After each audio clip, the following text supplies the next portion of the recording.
दो दस की नहीं हर एक की हमराज हूँ। बात कहने की दिशा में एक नया अंदाज हूँ।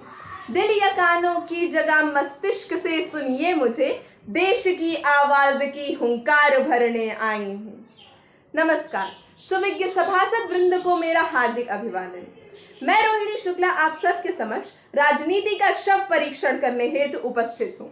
ना, औजारों से नहीं परंतु तर्कश के शब्द बाणों से।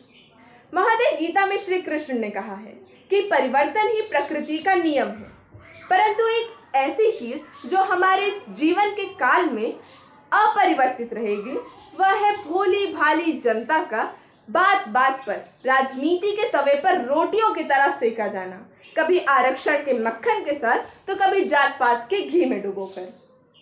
महोदय, ऐसी हजारों घटनाओं को मैंने अपनी श्रवणेंद्रियों से न सिर्फ सुना है परंतु उनका हृदयंगम भी किया है।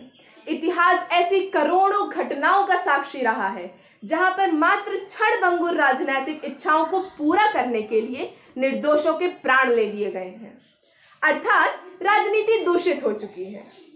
ऐसा कहना तो ऊंट के मुंह में जीरा होगा हुजूर। स्पष्ट शब्दों में कहूं तो आज राजनीति में राज करने की नीति ही खत्म हो चुकी है।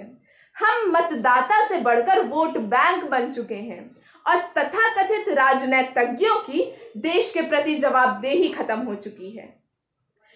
इस आलम को तो मेरी निम्न पंक्तियां ही व्यक्त कर सकती हैं कि मन चंचल है, तन विह्वल है, झंझावातों का है समूह, अगणित प्रतिकूल परीक्षाएं, निज जीवन पथ लगता दूर, मर्यादाएं पथ छोड़कर पथ भ्रष्ट दिखाई देती हैं, नराधमों की अनुकृतियां उत्कृष्ट दिखाई देती हैं।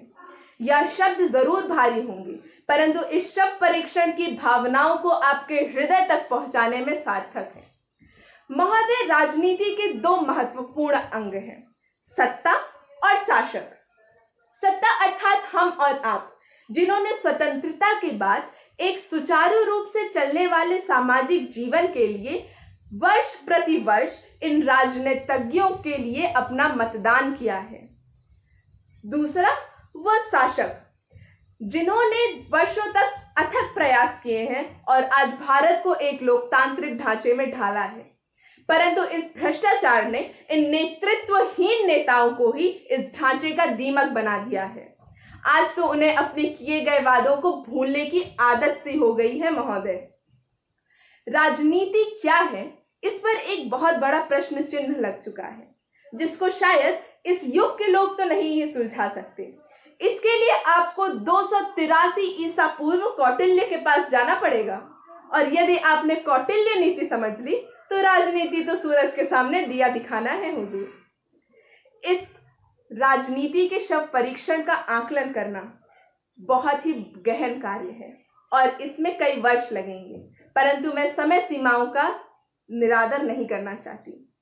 परंतु यदि मेरी भावनाएं आप तक पहुंची हैं तो एक आग्रह करूंगी कि कर दो विरोध के स्वर बुलंद, कर दो विरोध के स्वर बुलंद, सबके हित में निज काम कहो, कर दो विरोध के स्वर बुलंद, सबके हित में परिणाम कहो, निश्चित मत करो समय सीमा, फिर सुबह कहो या शाम कहो, यदि देश को प्रगतिशील बनाना चाहते हो तो मेरे संग जय संविधान कहो।